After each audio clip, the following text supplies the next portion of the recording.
Topic है अल्पकालीन उत्पादन संतुलन। एक बार हमने चर्चा किया था समय तत्व के बारे में, याद होगा। और अर्थशास्त्र में समय तत्व के बारे में उल्लेख चर्चा मार्शल महोदय ने किया था, नहीं?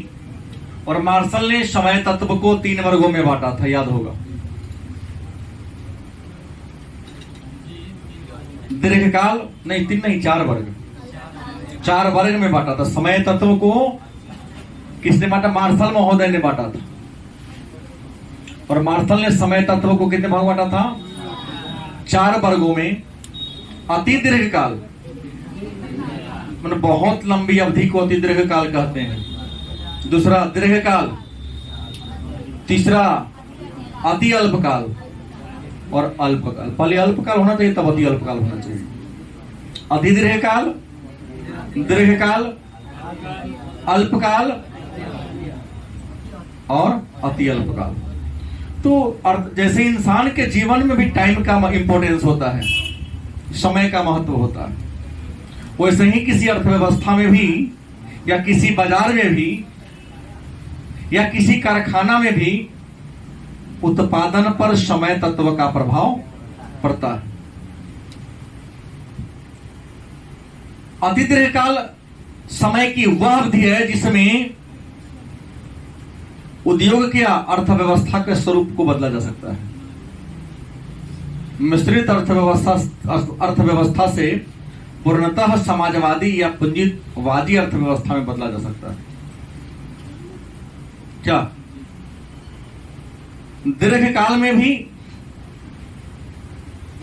किसी अर्थव्यवस्था को पूरा तो नहीं, लेकिन प्रशासनिक तंत्र में पूरा हेरफेर किया जा सकता है। अल्पकाल में उत्पादन के जो परिवर्तनशील साधन हैं, क्योंकि उत्पादन के साधनों को हमने बताया है कि 2 वर्ग होते हैं, एक स्थिर साधन और दूसरा परिवर्तनशील साधन। तो अल्पकाल में उत्पादन के स्थिर साधन को स्थिर रहने दिया जाए और परिवर्तनशील साधनों को बदलकर, घटा या बढ़ा करके उत्पादन में भी कमी या वृद्धि किया।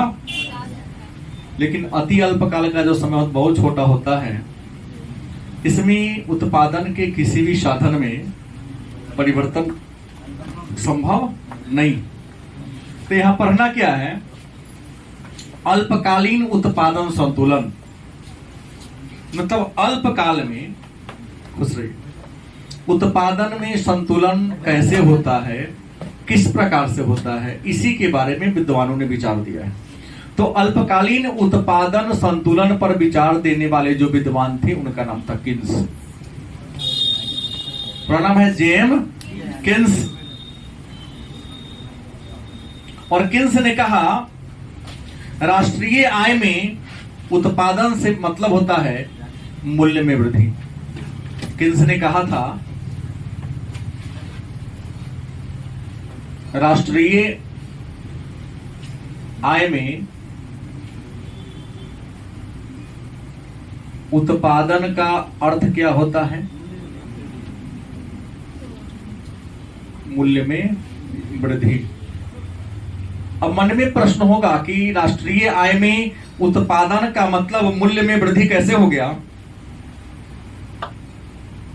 तो इन्होंने आगे का लाइन में कहा, या अगला बात कहा कि अर्थव्यवस्था में मूल्य में वृद्धि और आय का सृजन एक दूसरे के बराबर होता है। इन्होंने अगले का लाइन कहा कि अर्थव्यवस्था में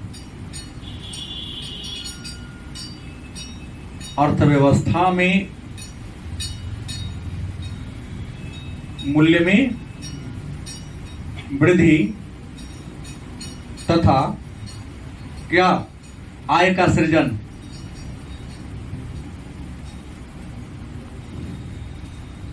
क्या होते हैं? बराबर होते हैं। अब प्रश्न की अर्थव्यवस्था में मतलब किसी देश में, विश्व की अर्थव्यवस्था को संचालन के आधार पर, क्रियाकलाप के आधार पर 3 वर्गों में बांटा गया है। 1 पूंजीवादी अर्थव्यवस्था, दूसरा समाजवादी अर्थव्यवस्था, और तीसरा कौन है? मिश्रित अर्थव्यवस्था। तो अर्थव्यवस्था में मूल्य में वृद्धि, मूल्य में वृद्धि का मतलब होता है वस्तु के कीमत में वृद्धि। गलत किसे? मूल्य में वृद्धि का मतलब क्या होता है? वस्तु के कीमत में वृद्धि। और इंसान के मूल्य में वृद्धि का मतलब है इंसान के सम्मान में वृद्धि, प्रतिष्ठा में वृद्धि, वैल्यू में वृद्धि, पद और ओहदा में वृद्धि। तो अर्थव्यवस्था में मूल्य में वृद्धि तथा आय का सृजन आपस में क्या होते हैं? मतलब अर्थव्यवस्था में किसी वस्तु का दाम बढ़ेगा, क्या होगा? वस्तु का दाम यदि बढ़ेगा मतलब महंगाई बढ़ी, महंगाई बढ़ी तो मजदूर की मजदूरी भी बढ़ाना पड़ेगा। मजदूर का जब मजदूरी बढ़ेगी तो आय का सृजन ज्यादा होगा कि नहीं होगा? आय का निर्माण होगा कि नहीं होगा? बढ़ेगा ना उसकी आमदनी। तो बात तो सही है। कहा फर्स्ट लाइन क्या कि राष्ट्रीय आय में उत्पादन का अर्थ मूल्य में क्या है? माने राष्ट्रीय आय में उत्पादन बढ़ेगा, उत्पादन होगा तो बिकवे करेगा ना। जब वस्तु बिकेगा तो राष्ट्रीय आय क्या होगी? बढ़ेगी ना। लेकिन जब राष्ट्रीय आय में बढ़ेगी, मूल्य में क्या होगी? वृद्धि होगी, तो आय का भी क्या होगा? देश की आय भी बढ़ेगी, और देश की आय बढ़ेगी तो प्रति व्यक्ति आय भी बढ़ेगी। इस बात में कोई डाउट है? लेकिन केन्स ने जो है विश्लेषण दिया है, कैसा विश्लेषण है? केन्स का विश्लेषण कैसा विश्लेषण है? अल्पकालिक विश्लेषण है। यह नियम अति अल्पकाल में लागू नहीं होगा। गलती की सही? क्योंकि अति अल्पकाल में कहोगे कि मूल्य बढ़ा देंगे, लेकिन मूल्य बढ़ाकर उत्पादन नहीं बढ़ा सकते हो, वस्तु के पूर्ति को नहीं बढ़ा सकते हो। बढ़ा दीजिएगा, अति अल्पकाल में केवल मूल्य बढ़ा लीजिएगा, लेकिन जितना वस्तु रहेगा उतना ही ना बेच पाओगे, कि ज्यादा बेच लोगे? नहीं। तो इसलिए इनका क्या है? अति अल्पकाल में नहीं बल्कि अल्पकाल के लिए यह लागू होता है। तो कहिएगा सर अल्पकाल में लागू होता है, अति अल्पकाल में क्यों नहीं लागू होगा? तो आगे लिखते हैं कि अल्पकाल में उत्पादन, अति अल्पकाल में उत्पादन के किसी भी तकनीक में परिवर्तन करना संभव। और जस्ट कुछ समय पहले हमने कहा कि उत्पादन के जितने भी साधन हैं उन सारे साधनों को 2 भागों में बांटा गया है। एक उत्पादन के स्थिर साधन, दूसरा उत्पादन के परिवर्तनशील। प्रश्न होगा तो उत्पादन के स्थिर साधन किसे कहते हैं? आसान उत्तर है, उत्पादन का वह साधन जिसे किसी भी स्थिति में बदला ना जा सके। उत्पादन के वह साधन जिसे किसी भी स्थिति में बदला, गलत किसा है? उसको क्या कहेंगे? जैसे भूमि, भवन, मशीनरी स्थिर साधन है जिसको बदलना जल्दी संभव। लेकिन उत्पादन के वे साधन जिसको आवश्यकता के अनुसार बदला जा सके तो उसे उत्पादन के परिवर्तनशील साधन कहते हैं। और उत्पादन के परिवर्तनशील साधन में आता है श्रम, पूंजी, कच्चा माल। उत्पादन कम करना पड़ेगा, श्रम का डिमांड कम कर देंगे। उत्पादन ज्यादा करना पड़ेगा, श्रम का डिमांड ज्यादा कर देंगे। उत्पादन कम करना पड़ेगा, कच्चे माल की डिमांड कम करेंगे। उत्पादन ज्यादा करना पड़ेगा, कच्चे माल का डिमांड ज्यादा कर देंगे। नहीं, उत्पादन ज्यादा करना पड़ेगा या श्रम बढ़ा के कहां ले जाइएगा? तक काम की अवधि बढ़ा देंगे। 6 घंटा का शिफ्ट होता है या 8 घंटा का शिफ्ट होता है, 24 घंटा काम चलेगा। नहीं, एक व्यक्ति से पूछा तुम्हारे पास हाथ कितने हैं? How many hand in your body? तुम्हारे शरीर में कितने हाथ हैं? खड़ा होइए। आपके शरीर में कितने हाथ हैं? Sit down. जहां है वहीं रहेगा। क्या 2 से अधिक हाथ आप नहीं कर सकते? कर सकते हैं। मुकेश अंबानी से पूछा आपके पास हाथ कितने हैं? तो करोड़ों हाथ हैं। कहां लखाइएगा? तो खरीद लेंगे हाथ को। नहीं, पैसा से हाथ के खरीद लेंगे तब तो टॉप 10 में जा रहा है। तो 4 को हाथ होगा ना, 2 आपकी होगी, 2 आपकी पत्नी की होगी, 4 हाथ होगा। उससे काम नहीं करवाइएगा। करवाएंगे। घरेलू काम कंपनी में कम करवाओगे। आगे बढ़ने के लिए ठीक बात कहता है, नेटवर्किंग से मत जुड़ो। नेटवर्किंग वाला यह तो उदाहरण देगा। हम बार बार बोलते हैं नेटवर्किंग मकड़ी के जाल की तरह है। मकड़ी जाल बुनता है, बीच में अपने बैठ जाता है, किनारे किनारे जो देखना छोटका छोटका मकड़ी होता है, जो दाना चूज के लाता है, बड़का को बड़का, मोटा मोटा बड़का होते जा रहा है, छोटका छोटका का छोटके रह जाता है। नेटवर्किंग में फंस गए तो उस दलदल में फंस गए, प्रीपेड दलदल में समझो तू फंस गया। विश्व का सबसे बड़ा दलदल है, जहां से निकलना संभव ही नहीं। क्या जी, जितना पैर को ऊपर निकालने का प्रयास करोगे उतना और धंसोगे। सेमिनार के माध्यम से देखिए, आप ही की तरह निगेटिव सोच वाले थे, आज यह क्या बन गए नहीं मुझे पता है। डायमंड बनता है, कुछ बन गए। आज हुतों के रंगे सियार की तरह कुत्ता बिलाई के दे प्रफुल्ल झोंकवा देगा, कहेगा इतने करोड़ों कमाते हैं। तो हमने कहा कहीं पे इसका नाम ही मैं नहीं सुना। तो बोली हूं हमको इससे क्या मतलब है? आलू से मटर प्याज कुछ भी हो सकता है, तुम उसको चिंते हो। 1 करोड़ आबादी है, किसी एक को खड़ा करा देगा और किसी को हमको ले जाएगा, अच्छा लगेगा, हमारा देवर फुल छिटवाएगा, हमको भी तो अच्छा लगेगा ना। सीतामढ़ी में लाएगा, कहां वाला के अररिया वाला को लाएगा, झारखंड के आदमी को लाएगा, रंगा सियार बना के तू हाँ हाँ कह देना है, तब 10,000 रुपया दे, चुपचाप रह, नहीं बोलना। चेक तो अपने हाथ के बाद देखिए, इनको 1 करोड़ का चेक हर महीना का आता है। तो भाई भारत सरकार के लिस्ट में कहां तुम्हारा नाम है? 1 करोड़ रोज के महीना कमा तो 12 करोड़ कमा, कहां टैक्स देने वाले में तुम्हारा नाम है? क्या जी? एक आदमी हमसे बोले सीतामढ़ी में सप्ताह में इसको 70-80 लाख के महीना सप्ताह में कमा लेते हैं। कोई नहर पर कोई मुस्लिम का नाम रखा गया, हमने कहा आज तक मैंने उसके सीधा नाम ही नहीं सुना। अगर वो होता तो मनीष सिसोदिया पीछे होता, सुनील बाबू जो विधायक है वो पीछे रहते, कहां इसका मैं नाम सुनता हूं। फ्रॉड किसको बनाइएगा? जो वही घास काटता है जहां पर कोई मवेशी मलमूत्र त्याग दिया हो। हम लोग घासों काटते हैं तो जहां साफ सुथरा हो, उसको बेवकूफ नहीं बना सकते क्या? तो प्रश्न क्या है कि अर्थव्यवस्था में ये बराबर होता है, अल्पकाल में नियम लागू होता, दीर्घकाल में नियम लागू नहीं होता। क्यों नहीं होता है? अल्पकाल में लागू होता, अति अल्पकाल में लागू नहीं होता, क्योंकि अति अल्पकाल में उत्पादन के स्थिर साधन को तो बदलना संभव ही नहीं है। परिवर्तनशील साधन को समय की अवधि इतनी कम होती है कि बदलना संभव नहीं है। एक बात कहा, अर्थव्यवस्था में उत्पादन में वृद्धि होगा तो रोजगार भी बढ़ेगा। एक बात और कहा किन्स ने,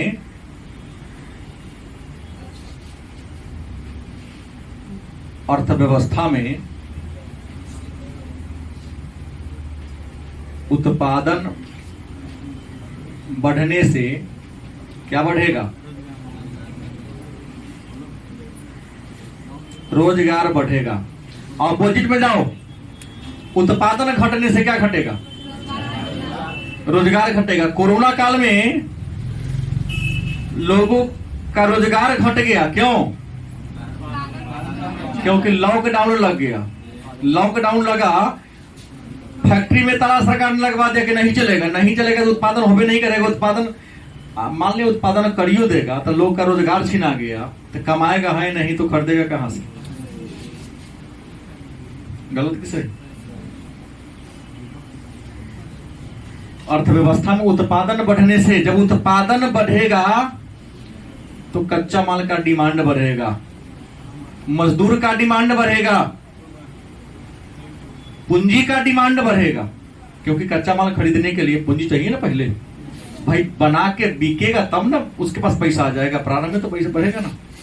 तो अर्थव्यवस्था में उत्पादन बढ़ेगा, केवल एक उत्पादन बढ़ेगा तो रोजगार भी बढ़ेगा, आय भी बढ़ेगा, लोगों के जीवन स्तर में भी क्या होगा? अब कहोगे सर रोजगार बढ़ने से जीवन स्तर का क्या रिलेशन है? तो बहुत सीधा संबंध है कि रोजगार बढ़ेगा माने काम मिलेगा, काम मिलेगा तो आय की प्राप्ति होगी, आय की प्राप्ति होगी तो उपभोग करेंगे। आय कम होगी, निम्न टिफिन वस्तु का यूज करेंगे, आय ज्यादा होगी, अच्छी वस्तु का, श्रेष्ठ वस्तु का यूज करना शुरू कर देंगे। तो अर्थव्यवस्था में उत्पादन बढ़ने से क्या होता है? मतलब एक लाइन यहां और बढ़ जाएगा इसी से। इस लाइन से एक नया लाइन और पैदा हो रहा है। क्या हो रहा है? कि उत्पादन के स्तर रोजगार में कोई अंतर नहीं होता है। एक लाइन बन जा रहा है क्या? उत्पादन के स्तर तथा रोजगार में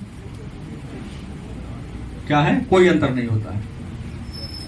कि होता है अंतर? तो लाइन का मतलब बहुत लोग नहीं समझे।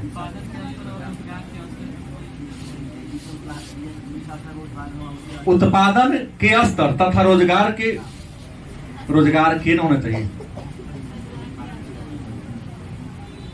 कोई अंतर। मतलब उत्पादन का स्तर कम होगा तो रोजगार का स्तर भी, और उत्पादन का स्तर क्या होगा? ज्यादा होगा तो रोजगार भी क्या होगा? गलत कि सही?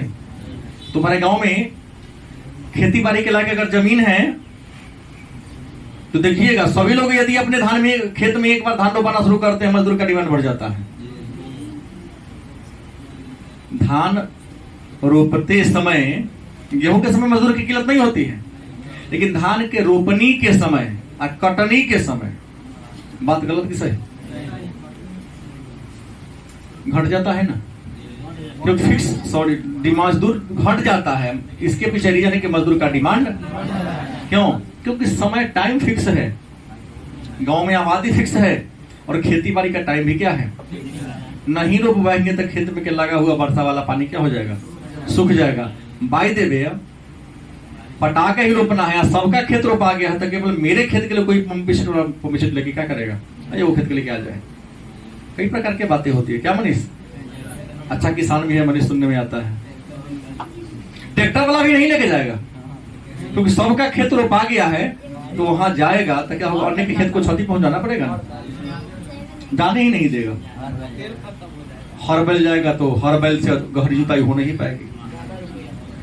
ज्यादा रुपया के बाद छोड़ दो, अच्छी जुताई नहीं होगी। ट्रैक्टर जितना गहरा जोत देगा जमीन को, उतना गहरा हर बैल नहीं जोत पाएगा। तो उत्पादन के स्तर तथा रोजगार के स्तर में कोई अंतर? उत्पादन का स्तर कम होगा तो रोजगार का स्तर भी कम होगा। उत्पादन का स्तर अगर ऊंचा होगा तो रोजगार का स्तर भी क्या होगा? शास्त्रीय अर्थशास्त्री ने इन सारी बातों को दो रूप में देखा है। शास्त्रीय अर्थशास्त्री मतलब अर्थशास्त्र के प्रतिष्ठित विद्वानों में, जैसे रिकार्डो, जेबीसी और मिल। अर्थशास्त्र के जो प्रतिष्ठित विद्वान है उनका नाम क्या है? रिकार्डो, जेबी से और जेएस मिल। रिकार्डो, जेबी से और जेएस मिल ने आय, उत्पादन और रोजगार, इन तीनों विद्वानों ने क्या देखा? आय, उत्पादन और क्या? रोजगार। इन तीनों को कितने रूप में देखा है? दो रूप में देखा है। शास्त्रीय अर्थशास्त्री ने उत्पादन, आय और रोजगार को कितने रूपों में देखा है? दो रूपों में। पहला क्या देखा? समग्र मांग और समग्र पूर्ति आपस में क्या होते हैं?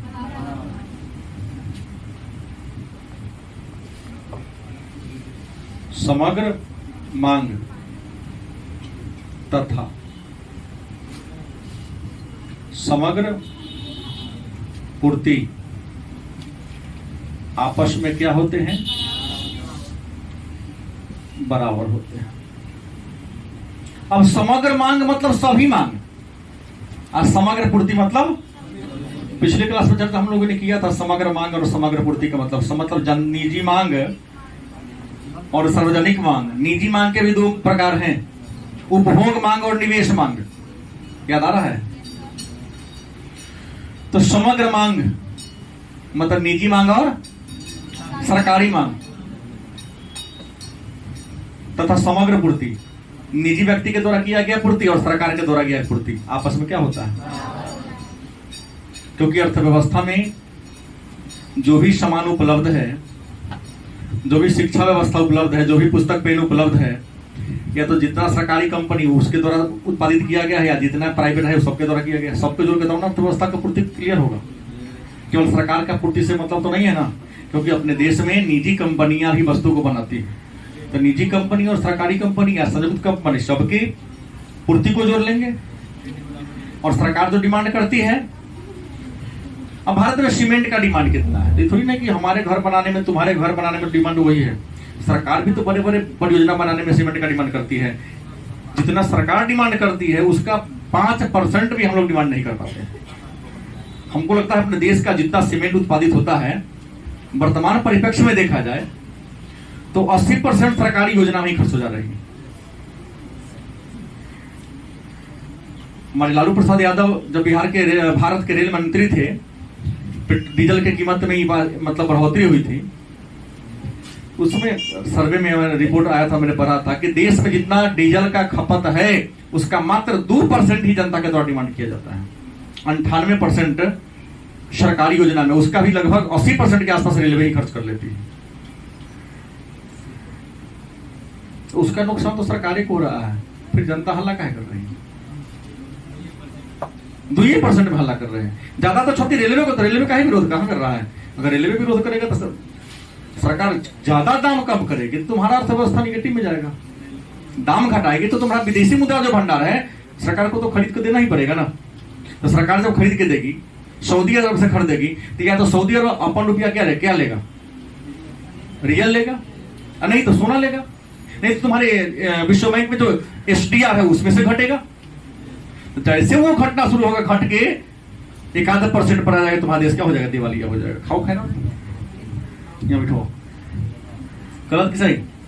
तो मजबूरी है, कीमत तो कोई भी आएगा 10 मिनट की बात करेंगे, कोई भी आएगा घटाना संभव, घटता भी तो दायरे में आके घटता है। तो पहला बात क्या कि समग्र मांग तथा समग्र पूर्ति आपस में क्या होते हैं? दूसरा बात कहा कि बचत निवेश के बराबर होते हैं। दूसरा बात क्या कहा? बचत निवेश के बराबर होता है। अब यहां एक प्रश्न हुआ कि सर ये बचत क्या है? तो आय और व्यय के अंतर को बचत कहते हैं। नहीं बुझाया कितना को तरेगा नहीं गिन रहा है। बचत क्या है? तो बचत का परिभाषा है कि आय और व्यय के अंतर को क्या कहते हैं? मतलब सीधा समझो, तुम्हारे पिताजी अगर एक महीना में 10,000 रुपया कमाते हैं, उसमें से 8,000 रुपया अपने आवश्यकता के चीजों पर खर्च कर देते, तो कितना बच गया उनके पॉकेट में? नहीं। या आप सबको आपके पिताजी 100 रुपया पॉकेट मनी देते हैं एक सप्ताह पर, किसी न किसी तरीका से 50 रुपया 60 रुपया वो ले ही लेते हैं, कोई ना कोई बहाना बना के। या सब्जी खरीदने के लिए आप चले, पिताजी दिए कि जाओ सब्जी खरीद के लाओ, माता जी दी कि जाओ सब्जी खरीद के लाओ, 100 रुपया दिया, आपने 10 रुपया का आलू, 10 रुपया का परवल, 20 रुपया का गोभी, 20 रुपया का चीनी खरीद लिया। घर गए तो जोड़ेंगे 10 रुपया के आलू, 10 रुपया का अमुक चीज, कुल करते करते कुल ये कर लिए। अगर मान लिया कि अगर 100 से कम धनराशि का ही अगर आपने वस्तु खरीदा तो आपके पॉकेट में कुछ पैसा शेष होना चाहिए। सामान खरीदने गए कुछ रुपया लेकर, सामान खरीद के आ गए, फिर भी आपके पॉकेट में कुछ पैसा रह गया, तो पॉकेट में रह गया पैसा क्या कहलाता है? माने वह रुपया, आय का वह भाग जो व्यय नहीं होता है। एक लाइन में इसको भी कर सकते हैं। बचत क्या है? परिभाषा चेंज करो, आय का वह भाग जो व्यय माने खर्चा। हमने पहले क्या कहा? आय और व्यय के अंतर को क्या कहते हैं? दूसरी बात हमने क्या कहा कि आय का वह भाग जो व्यय मतलब क्या कहलाता है? एक बात समझो, दो और भी कई तरीके से बताया जा सकता है। आय का वह भाग जो निवेश होता है, आय का वह भाग जो क्या होता है। और ये बात भी बहुत बच्चे नहीं समझ रहे होंगे, आंख ऊपरे ऊपरे जा रहा है कितना का। कहते चल देखा तो नरेंद्र मोदी फोन किया, नीतीश कुमार हर बिहारी को फोन कर रहे, हम PM बनबो तो गृह मंत्री बना देबो।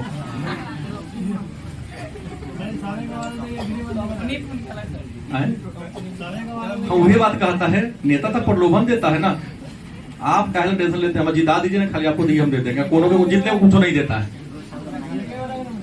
किसी को नहीं बनाएगा। सारा नेता फोन के समय क्यों बजेगा? पिताजी के कॉल नहीं ना आता है, देखो नहीं होगा, घर के किसी मेंबर का नहीं होगा। दसवा करता है ना तो कंपनी कर, दसवा करे हम ना बजू बती पर छोड़ना, कलेक्टर बन जाए की एक दिन पर। चलो घूमने मुद्दे पर आइए। आय का वह भाग जो निवेश होता है क्या कहलाता है? अब सबसे बड़ी बात है कि आय का वह भाग जो क्या होता है? निवेश होता है। निवेश मतलब किसी कारोबार में लगाना। बोरे भी का लेट लगेगा, एक तो हम लोग को चर्चा कर रहे थे कि बचत निवेश के बराबर होता है। बचत का परिभाषा हमने 3 दिया।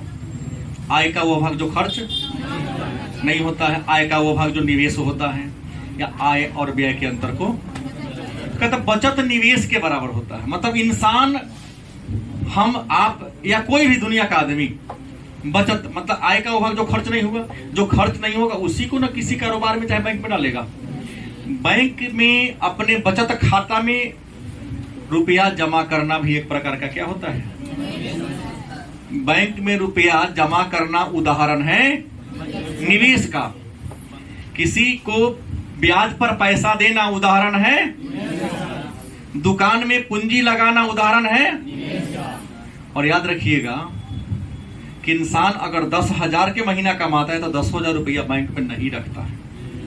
10,000 महीना कमाता है तो 10,000 रुपया दुकान में नहीं लगा लेता है, चाहे बैंक में रख लेता। पहले अपने जरूरत के सभी सामग्री को खरीद लेता है, उधार को चुका देता है, और जो राशि उसके पॉकेट में रह जाती है उसी को या तो बैंक में रखता है या अपने दुकान में हाथ लगा देता है, ताकि आज 100 लगाएंगे तो 1 महीने के बाद 110 तो हो जाएगा, 105 तो हो जाएगा ना, कि ना होगा?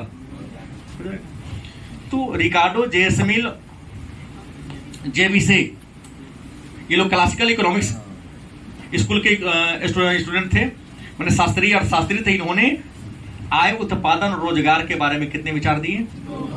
2 प्रकार के विचार दिए। इनका आगे कहना है, और इसी को इन्होंने क्या कह दिया? सेका बाजार नियम। कौन नियम?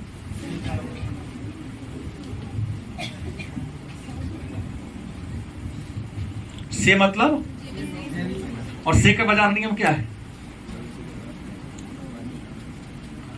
पिछले क्लास में पढ़ाए थे। से का बाजार नियम क्या है? तो से का बाजार नियम, पूर्ति अपनी मांग का निर्धारण स्वयं करती है। याद है हमने क्या है? से का बाजार नियम, पूर्ति अपनी मांग का निर्धारण स्वयं करती है। पूर्ति अपनी मांग का निर्धारण स्वयं करती है, इसका मतलब यह हुआ कि पूर्ति, अब यहां तो पूर्ति का परिभाषा सबको पता ही होना चाहिए। What is supply? जानते हैं ना कि एक विक्रेता एक निश्चित समय में प्रचलित कीमत पर जितनी वस्तु की मात्रा बेचने को तैयार होता है, बाजार में अपने जितनी वस्तु की मात्रा को बेचने को क्या होता है? उसे क्या कहते हैं?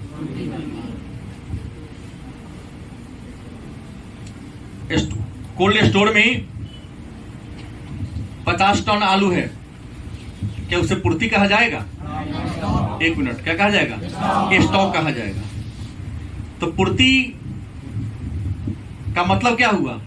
तो जो वस्तु बाजार में बिकने के लिए आया हो और प्रचलित कीमत पर दुकानदार बेचने को भी क्या हो?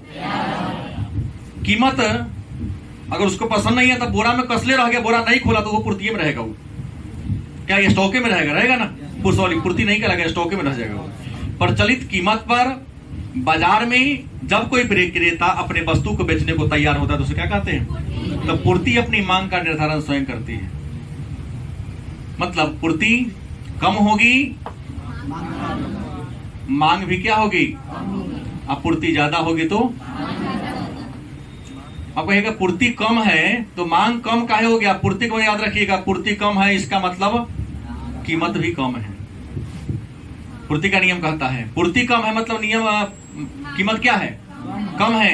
अब पूर्ति ज्यादा है इसका मतलब कीमत क्या है, ये पूर्ति का नियम है कि यदि अन्य बातें समान रहे तो जैसे जैसे बाजार में वस्तु का कीमत बढ़ता जाता है पूर्ति उसकी, और जैसे जैसे कीमत घटता जाता है पूर्ति क्या होती है। तो पूर्ति का निर्धारण किससे होता है, कीमत से। पूर्ति किससे तय होता है, कीमत कम होगा तो पूर्ति, कीमत ज्यादा होगा तो पूर्ति। अब प्रश्न है तो पूर्ति तो तय हो गया कीमत से, मतलब प्रश्न हुआ पूर्ति किससे तय होता है, तो प्रश्न है कि ब्याज दर किससे तय होगा। पूर्ति यदि तय होती है कीमत से तो ब्याज दर किससे तय होगा, मुद्रा की मांग से। किससे होगा, क्योंकि सर ब्याज का मुद्रा के मांग से क्या रिलेशन है, बहुत भारी संबंध है। देखेंगे मुद्रा की मांग कम है इसका मतलब ब्याज का दर ज्यादा है। मार्केट में जब ब्याज का दर क्या होता है, ज्यादा होता है, तो लोग मुद्रा का डिमांड कम करते हैं। क्या जी कोई कहेगा 10 रुपए से कर देंगे तो ना छोड़ दो, काम चला लेंगे। अब ब्याज का दर अगर बहुत नीचे है तो मुद्रा की मांग क्या होती है, तो ब्याज का दर तय किससे होता है, ब्याज का दर नीचा होगा तो मुद्रा की मांग ऊंचा होगा, और ब्याज का दर ऊंचा होगा तो मुद्रा की मांग क्या होगी। अब है मजदूरी की दर।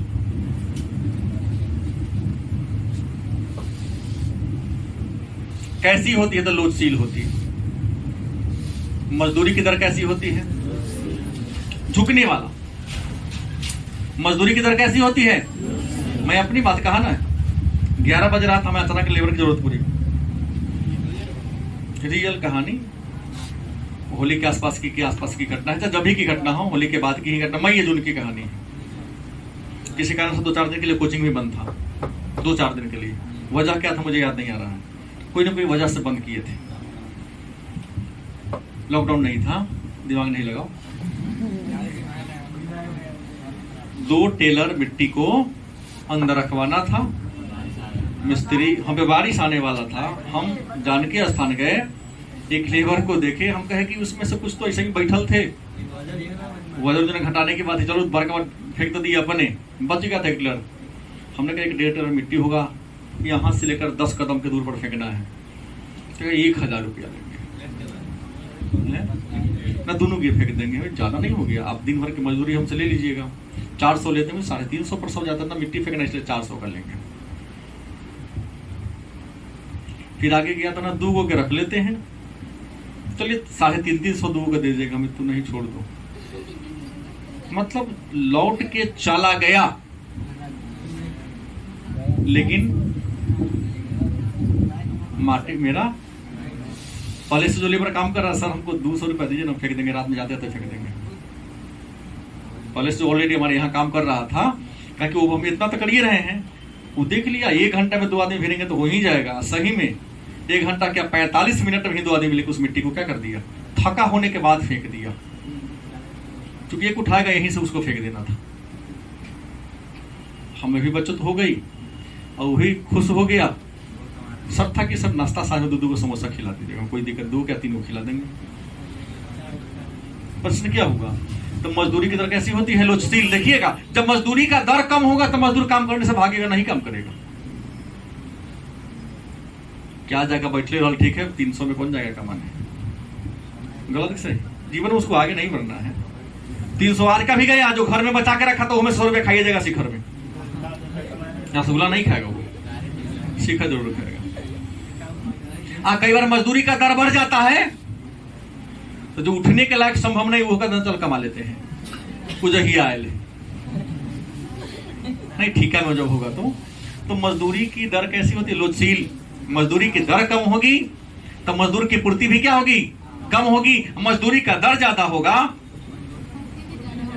तो किन्सियन विचारधारा क्या कहता, किन्सियन विचारधारा अल्पकाल में इशारा नियम कहां फॉलो होता है, दीर्घकाल में कोई भी नियम फॉलो नहीं होगा, क्योंकि दीर्घकाल में या अति दीर्घकाल में हमने कहा क्या, उत्पादन क्या, अर्थव्यवस्था के स्वरूप को बदला जा सकता है। अगर 20 वर्ष 25 वर्ष का समय दिया जाए, जैसे मोदी जी दूसरी पीरियड में चल रहे हैं, तीसरी पीरियड में चाहेंगे तो पूंजीवादी अर्थव्यवस्था में तब्दील कर सकते हैं। करिए तो दिए आधा से ज्यादा। यह प्रक्रिया 1991 से चल रहा है। मोदी पर एक आरोप मत लगाइए, लगाने वाले भारत के इतिहास को नहीं जानते हैं, वर्तमान जानते हैं, अतीत को नहीं जानते हैं, क्योंकि निजीकरण की प्रक्रिया है तब से मेरा देश आगे बढ़ा है। नहीं तो हाफ पैंट पहन के हम लोग क्लास 10 तक बिना चप्पल के गए हुए हैं। हाँ, तेज स्लेटर पर आ गया है। पहले चल रहा था पैलेंटीना गाड़ी से, अब 500 सीसी का बुलेट से चल रहा है। गलत कि सही? ये निजीकरण की प्रक्रिया ही है। जब नहीं थी तो स्टेशन पर कहीं बैठने के लिए नहीं, अच्छा जगह नहीं था, हर जगह शिखर खा के खैनी खा के थूपे का था, खड़ा होकर 3 घंटा बिताना पड़ता। कि ब्यौरा की कमी नहीं है अपने बिहार में। निजीकरण का ही दौर है कि अब दे दिया कि जो स्टेशन ज्यादा नीट एंड क्लीन होगा उससे अवार्ड दिया जाएगा। उसमें सभी लोग शामिल है साफ सुथरा करने में, कि होगा तो हमको सम्मान मिलेगा, पुरस्कार मिलेगा। पुरस्कार की धनराशि से मतलब नहीं होता, पुरस्कार वैल्यू होता है किसके हाथ से मिल रहा है। गलत सही ये बात।